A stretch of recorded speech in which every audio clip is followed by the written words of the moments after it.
Hi అండి. అందరికీ నమస్తే. రోజుట్లాగే ఈరోజు కూడా మనం మరికొన్ని వార్తల గురించి అయితే తెలుసుకుందాం. దాంట్లో కొన్ని ముఖ్యమైన విషయాలు ఏంటి అంటే, సీఎం చంద్రబాబు నాయుడు గారు నిర్లక్ష్యం చేస్తే బ్లాక్ లిస్ట్‌లో పెడతామని పోలవరం గుత్తేదారులను అయితే హెచ్చరించారు. తర్వాత ఢిల్లీ మాజీ సీఎం, ఆమ్ ఆద్మీ పార్టీ అధినేత కేజ్రీవాల్‌పై అయితే ఎఫ్ఐఆర్ నమోదు చేశారు. తర్వాత ఇంకొకటి ఏంటి అంటే, ముగ్గురు చిన్నారులు అనుమానాస్పద స్థితిలో అయితే మరణించారు. ఈ 3 విషయాల గురించి మనం ఈ వీడియోలో తెలుసుకుందాం. ఎప్పట్లాగే మన ఛానల్ చూస్తున్న కొత్త వాళ్ళు ఎవరైనా సరే ఛానల్ సబ్స్క్రైబ్ చేసుకోండి. లైక్ చేయండి ముందుగా. మీరు లైక్ చేస్తే ఏంటంటే ఈ వీడియో మరికొంతమందికి రీచ్ అవుతుంది. మనకు కూడా కొంచెం ఉపయోగంగా ఉంటుంది ఛానల్‌కి. తర్వాత మీ అభిప్రాయాన్ని కింద కామెంట్ రూపంలో తెలియచేయండి. ఇక మనం వీడియోలోకి అయితే వెళ్దాం. గోదావరి పుష్కరాలకు ముందే పోలవరం ప్రాజెక్టు పనులు పూర్తి చేసి జాతికి అంకితం ఇచ్చేలా లక్ష్యం నిర్దేశించుకోవాలని సీఎం చంద్రబాబు నాయుడు గారు అధికారులు, గుత్తేదారులకు సూచించారు. ప్రాజెక్టు నిర్మాణ పనులు పరిశీలన అనంతరం ఆయన వారితో సమీక్ష నిర్వహించారు. ప్రధాన డ్యాం అనుసంధాన పనులు తదితర అన్ని పనులు గుత్తేదారులు హాజరయ్యారు. ఎడమ కాలువ వరకు సంబంధించిన ఒక ప్యాకేజీ గుత్తేదారు హాజరు కాలేదు.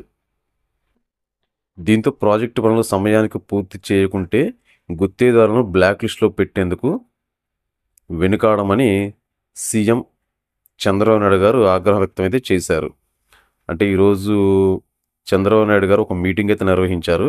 ఈ మీటింగ్లో ఇక్కడ ఎడమ కాలువకు సంబంధించిన ఒక గుత్తేదారు అయితే మాత్రం ఆయన హాజరు కాలేదు. ఆయన హాజరు కాకపోవడంతో పనులైతే త్వరగా పూర్తి చేయాలి, ఏమాత్రం లేటు జరిగినా సరే ఉపేక్షించేది లేదని చెప్పి ఆయన అయితే కొంచెం ఆగ్రహం వ్యక్తం చేసినట్టుగా ఉంది. ఎడమ కాలువ పనుల పురోగతి వెనుకబడటంపై అసంతృప్తి వ్యక్తం చేశారు. కమ్మరలోవ గ్రామాన్ని తరలించడంలో సమస్య ఉన్నందున మార్చిలోగా ఇబ్బందులు అధిగమించి పనులు వేగవంతం చేస్తామని ఎడమ కాలువ అధికారులు సమాధానమిచ్చారు. ప్రధాన డ్యాంతో పాటు ఎడమ కుడి కాలువలతో పాటు ప్రాజెక్టు పూర్తి చేసేందుకు ఎంత విలువైన పనులు ఉన్నాయని అధికారులను సీఎం ప్రశ్నించారు. దీనిపై అధికారుల దగ్గర సరైన లెక్కలు లేకపోవడంతో మీరు అన్ని లెక్కలతో సిద్ధంగా ఉండాలి కదా, కేంద్రం నిధులు ఇస్తుందని అలసత్వం వద్దని హెచ్చరించారు. 45.76 కాంటూర్ డిస్ట్రిబ్యూటరీలకు సంబంధించిన డిపిఆర్లు సిద్ధం చేయాలని సూచించారు. పునరావాసంలో అవకతవకలు తావు లేకుండా అర్హులందరికీ సాయం అందేలా అనర్హులకు అవకాశం లేకుండా చేయాలని ఆదేశించారు. బట్రస్ డ్యాం పూర్తి చేసేందుకు 82 కోట్లు, ప్రాజెక్ట్ అత్యవసర పనులకు 400 కోట్లు, భూసేకరణ పునరావాసానికి 486 కోట్ల నిధులను అత్యవసరంగా కావాలని ఇంజనీరింగ్ అధికారులు సీఎం దృష్టికి తీసుకువెళ్లారు. 2025 డిసెంబర్ నాటికి డయాఫ్రమ్ వాల్ నిర్మాణం పూర్తి చేయాలి. ఈసీఆర్ఎఫ్ గ్యాప్ 1 పనులు 2026 మార్చిలోగా పూర్తి చేయాలి.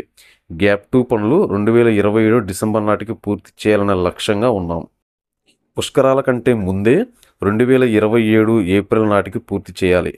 పాపికొండల వరకు ఉన్న కొండలను ఏ విధంగా అభివృద్ధి చేస్తారో కలెక్టర్లు ఆలోచించాలి.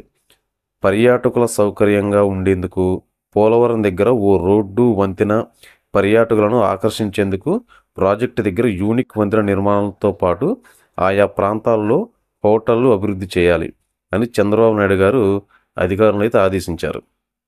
అంటే ఏదన్నా కానీ పుష్కరాలు వచ్చే ముందే పోలవరం ప్రాజెక్టు పనులు పూర్తి చేయాలని చెప్పి, ఈ పనుల్లో కనుక ఆలస్యం చేస్తే ఉపేక్షించేది లేదని, దానికి తగ్గట్టుగా మీరందరూ సిద్ధంగా ఉండాలని చెప్పి సీఎం చంద్రబాబు నాయుడు గారు అయితే అధికారులను అయితే ఆదేశించారు.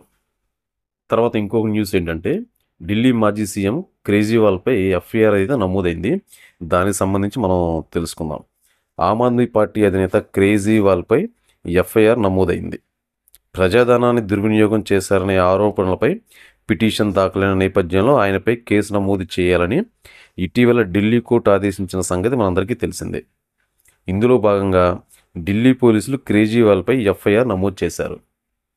ఈ మేరకు పోలీసులు న్యాయస్థానాన్ని నివేదికను సమర్పించారు. ఈ కేసుకు సంబంధించిన విచారణ జరుగుతోందని, మరింత సమయం కావాలని కోర్టును అభ్యర్థించారు. దీంతో తదుపరి విచారణను ఏప్రిల్ 18కి కోర్టు వాయిదా వేసింది. 2019లో ద్వారకాలో భారీ హోర్డింగ్లు ఏర్పాటు చేయడానికి ప్రజానిధులు దుర్వినియోగం చేశారని ఆరోపిస్తూ ఢిల్లీ రౌజ్ అవెన్యూ కోర్టులో పిటిషన్ అయితే దాఖలైంది.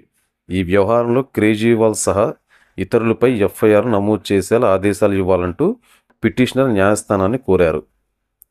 ఆ అభ్యర్థనను ఢిల్లీ కోర్టు అంగీకరించింది. ఎందుకంటే ఇంతకుముందే కేజ్రీవాల్ గారు లిక్కర్ స్కామ్లో కొన్ని ఆరోపణలు అయితే ఎదుర్కొన్నారు. ఆయన కొన్నాళ్ళు జైల్లో కూడా ఉండొచ్చారు. తర్వాత మళ్ళీ ఇవి తర్వాత ఇంకోటి ఏంటంటే, ముగ్గురు చిన్నారులు ఒకే ఇంట్లో అనుమానాస్పదంగా అయితే మృతి చెందారు. ఇది ఎక్కడ ఏంటంటే అమీనాపూర్లో ఈ విషాదం జరిగింది. సంగారెడ్డి జిల్లా అమీనాపూర్లో విషాదం చోటు చేసుకుంది. అనుమానాస్పద రీతిలో ఒకే ఇంట్లో ముగ్గురు చిన్నారులు మృతి చెందారు. తల్లి తీవ్రమైన కడుపు నొప్పితో ఆసుపత్రిలో చికిత్స పొందుతోంది. ప్రస్తుతం ఆమె పరిస్థితి నిలకడగా ఉంది. స్థానిక సిఐ నరేష్ కథనం ప్రకారం అమీనాపూర్లోని రాఘవేంద్ర కాలనీలో చెన్నయ్య, ఆయన భార్య రజిత, తమ ముగ్గురు పిల్లలు సాయికృష్ణ, మధుప్రియ, గౌతమ్ వీళ్ళందరూ అయితే కలిసి ఉంటున్నారు అక్కడ. చెన్నయ్య వాటర్ ట్యాంకర్ డ్రైవర్గా పనిచేస్తున్నాడు.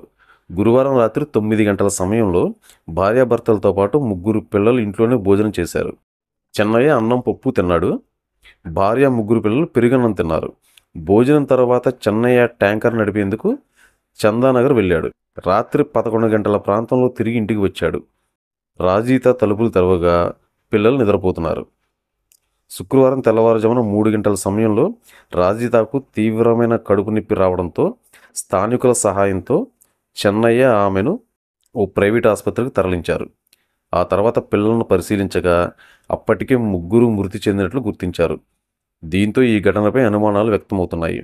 చెన్నైది రంగారెడ్డి జిల్లా తలకొండపల్లి మండలం మెడకపల్లి. ఉపాధి కోసం గత కొంతకాలంగా ఆయన అమీనాపూర్లో ఉంటున్నాడు. చిన్నారుల మృతిపై పోలీసులు దర్యాప్తు కొనసాగిస్తున్నారు. అంటే ఇక్కడ వీళ్ళు ఎలా భావిస్తున్నారంటే, ఈయన మామూలుగా పప్పు ఇలా కూరను అయితే తినలేడు, వీళ్ళు పెరుగన్నం అయితే తిన్నారు. అంటే వీళ్ళు ఈయన ఒక రకమైన ఫుడ్, వాళ్ళు ఒక రకమైన ఫుడ్ తినడంతో వీళ్ళ మీద ఏమైనా అనుకోకుండా ఏదన్నా విషప్రయోగం లాంటిది జరిగిందా అనేది కూడా అనుమానాలు అయితే తలెత్తుతున్నాయి అందరికీ. అసలు ఇది ఎందుకు జరిగింది, ఎలా జరిగింది, అసలు వీళ్ళు ఎలా చనిపోయారు, లేదా వేరే కారణంతో ఏమైనా చనిపోయారా, లేదా ఫుడ్ పాయిజన్తో ఏమైనా చనిపోయారా అనేది మాత్రం కేసు దర్యాప్తులు అయితే తెలియాలి. చూద్దాం. ఈ విషయం గురించి పూర్తి సమాచారం తెలుసుకున్న తర్వాత మనం మరి కొంచెం డీటెయిల్గా తెలుసుకుందాం ఈ న్యూస్ గురించి. మీకు ఆ పిల్లల ఫోటోలు కూడా చూపిస్తాను పక్కన, చూడండి ఒకసారి. ఇలాంటి మరిన్ని టాపిక్స్ కోసం మన PSS Telugu news channel subscribe చేసుకోండి. మీరు డైలీ మన ఛానల్ ఫాలో అవుతూ ఉంటే మీకు డైలీ ఏ రోజుకి ఆ రోజు అప్డేట్స్ అనేవి వస్తూనే ఉంటాయి మన ఛానల్లో. మీరు చూడటమే కాకుండా మన ఛానల్ని మీ ఫ్రెండ్స్కి, మీ కొలీగ్స్కి ఇలా షేర్ చేస్తూ ఉండండి. మీ అభిప్రాయాన్ని కూడా కింద కామెంట్ రూపంలో తెలియచేయండి. అది పాజిటివ్ అయినా నెగిటివ్ అయినా. ఎందుకంటే ఏదన్నా తప్పులు కానీ ఏమన్నా ఉంటే తెలుసుకొని వాటిని మనం సరి చేసుకునే అవకాశం అయితే ఉంటుంది. రేపు మళ్ళీ మరొక ఇంట్రెస్టింగ్ వీడియోతో మళ్ళీ మనం తిరిగి కలుసుకుందాం. Thank you.